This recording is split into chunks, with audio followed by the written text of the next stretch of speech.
Hello everyone, welcome back to Too Sweet MTG and welcome to another Commander Deck Tech. In today's video, we're going to be looking at Nahsi, Fable Singer. It is 1 white, black and a green for a 3/3 legendary creature, Human Bard. It has lifelink and whenever you sacrifice an enchantment, draw a card. It also has, whenever the final chapter ability of a saga you control resolves, each opponent loses X life and you gain X life where X is that saga's mana value.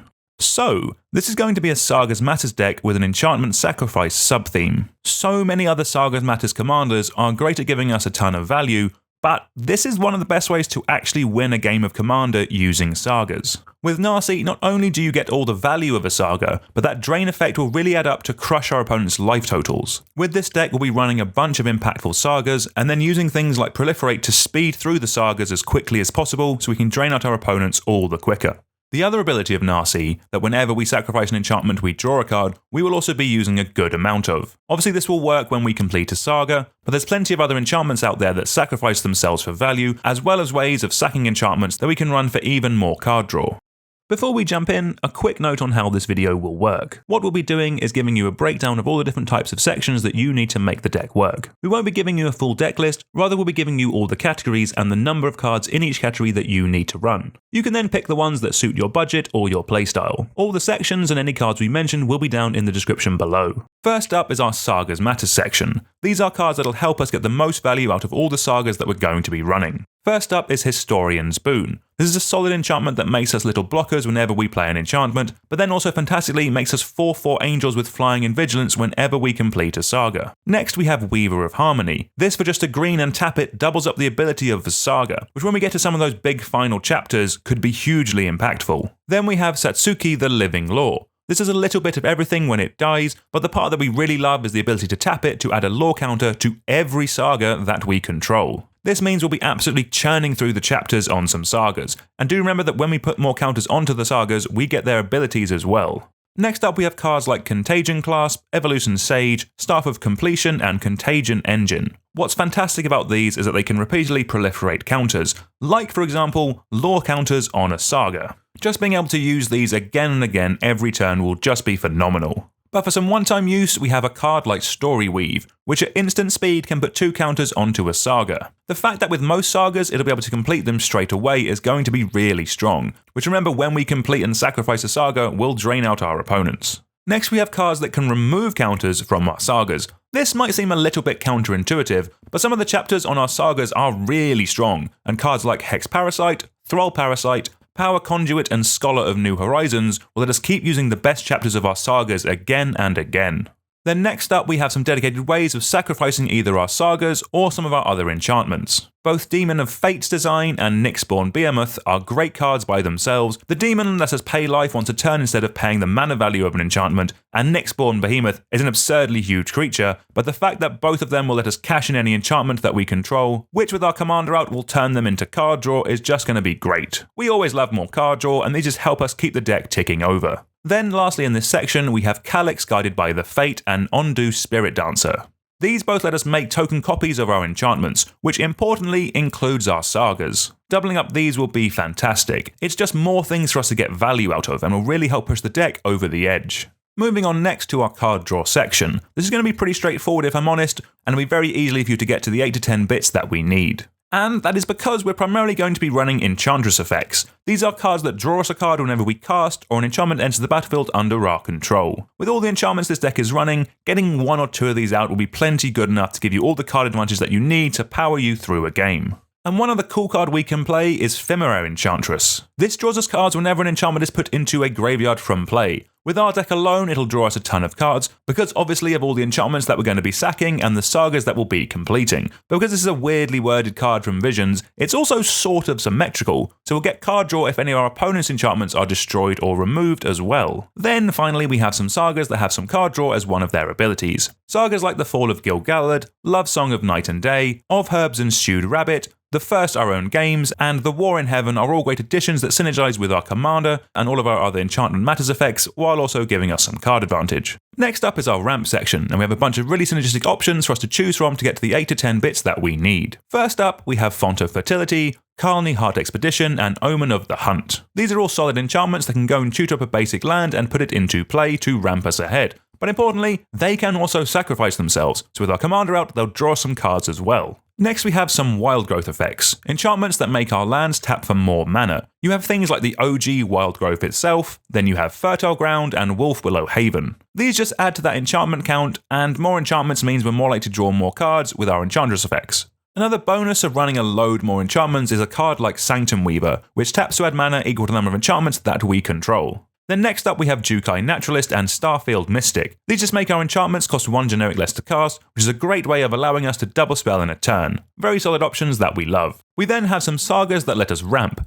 Azusa's Many Journeys lets us play an additional land in its first chapter, then Jukan Defends the Temple makes us a mana dork that we can tap to make a green mana, and then the Mending of Dominaria mills our deck a bunch and then returns all lands from our graveyard straight to the battlefield. Moving on to our interaction section. This will end up being a little bit bigger than normal decks, and that's basically because we have so many good options that synergize really well here with what we're trying to do, so we might as well run all of them. First up, we have some fantastic removal spells on some sagas.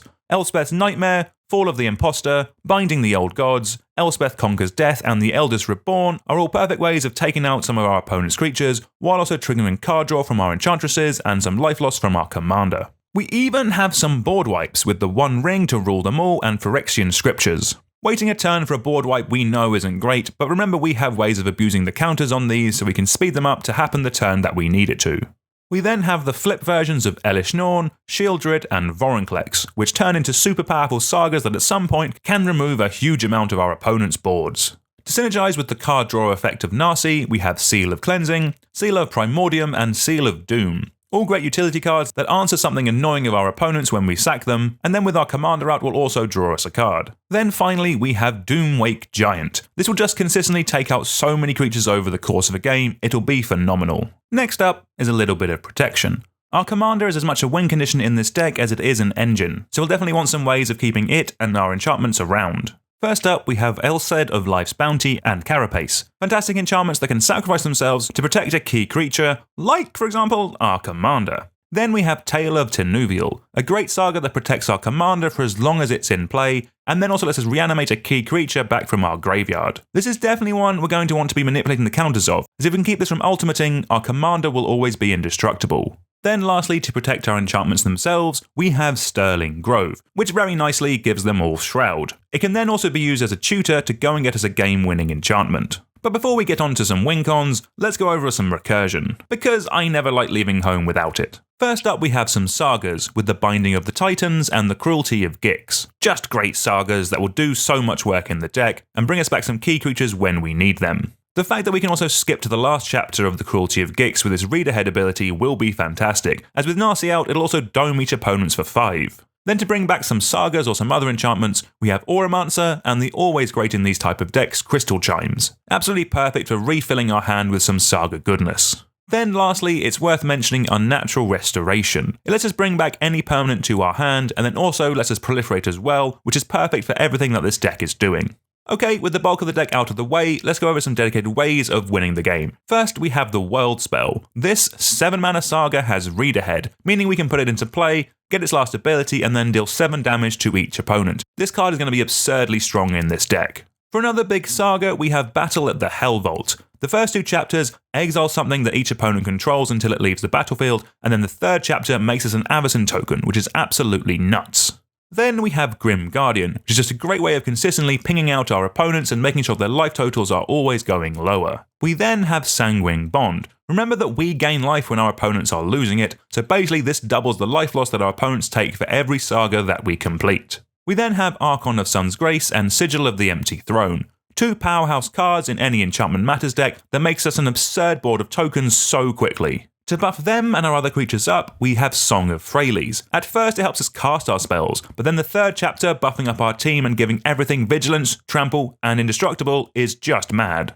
We then have a super enchantment with Defense of the Heart. In Commander, this basically means that if we untap with it, we sack it straight away and go and get the best 2 creatures from our deck and put them into play. And then one last little bit of spice that I'm super excited about. We can also run 3 cards that care about experience counters. Daxos the Return gets experience counters whenever we cast an enchantment, and then makes us a massive enchantment creature to hit our opponents with. You then have Merrin of Clan Nel Toth. This starts off bringing our creatures back into our hand, but then very quickly starts bringing those creatures back into play. And then finally, you have Minthara, Merciless Soul. This makes all of our creatures absolutely huge, and remember that these experience counters all work with each other. Even if one of these gets removed earlier in the game, we still have those experience counters. And then this is also a deck running a bunch of proliferate stuff, meaning that once we've got one experience counters, we can then push them up higher with that. These cards are generally not designed to be run in multiples, and being able to run 3 really good ones will be absolutely nuts. I would personally highly recommend giving this a try. I think it's going to be a bunch of fun.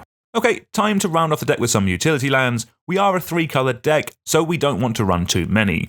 The best ones for this deck are probably Hall of Helios Generosity, which is a great way of bringing back a key saga, and then Khan's Bastion, as it's just some free bonus proliferate.